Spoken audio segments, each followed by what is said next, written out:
Hello, my name's Paul Dredge and welcome to this week's Update Show.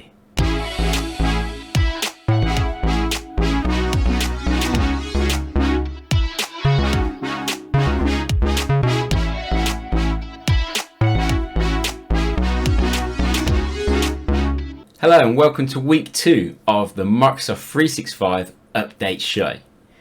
Just want to say a big thank you to VFS Gizmo for some feedback on last week's show around adding some links into the descriptions. So be sure to check the descriptions down below for links to how to connect to me on social media, but also links to everything that I talk about in this video. If you do have any comments or feedback or want to discuss around some of the updates, again, please make sure you hit it up in the comments below too. So this week is the first of the month for this update show, and the first of the month usually brings out quite a few updates. So I've rounded up the ones that I think are going to be ones that maybe not have been seen. So there is the Microsoft Teams blog out there, so I will link that again into the description down below. So I'll link that through. There's lots of different really nice updates within there, but some of the updates I want to talk about are not really featured in there.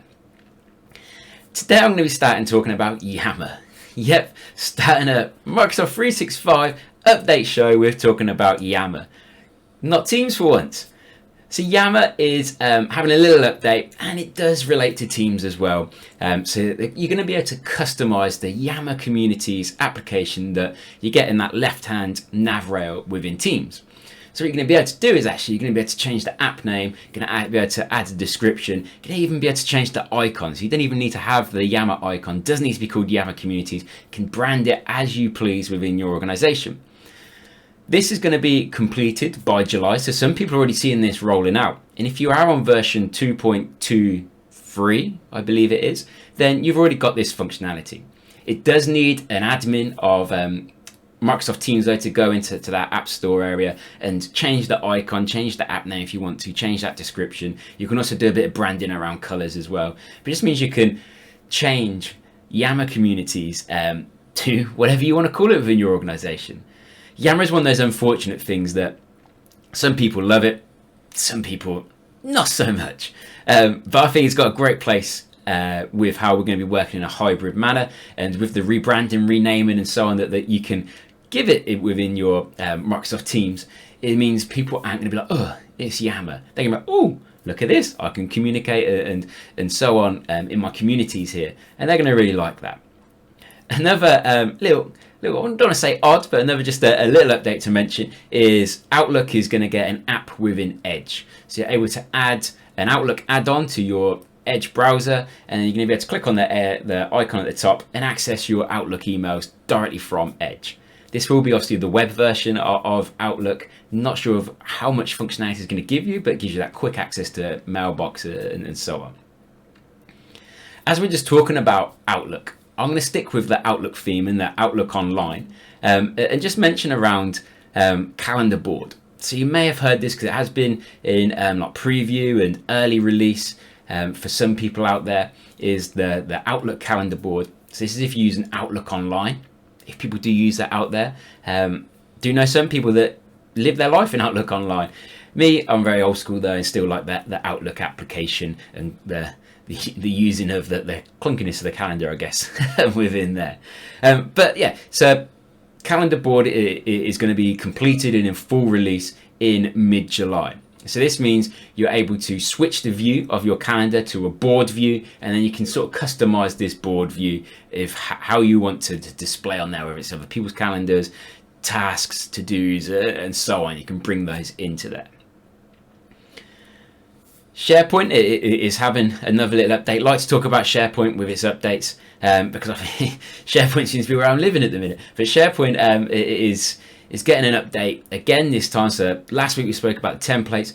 This week Microsoft announced that we're going to get collapsible sections. So this means we can create a new section in SharePoint, but we can minimize it and maximize that section. So when you are browsing the SharePoint site, you don't have to have the big long list of things. You could categorize different sections and then have them so they're collapsible and expandable, if that's how we want to mention it, and we can actually have a look at what's in those sections.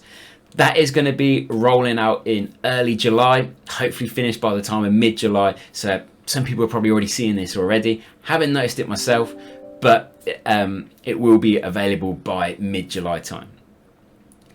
Just switching over to Microsoft Teams then, I think there's two aspects of Teams that I want to talk about, and they both relate to the same thing.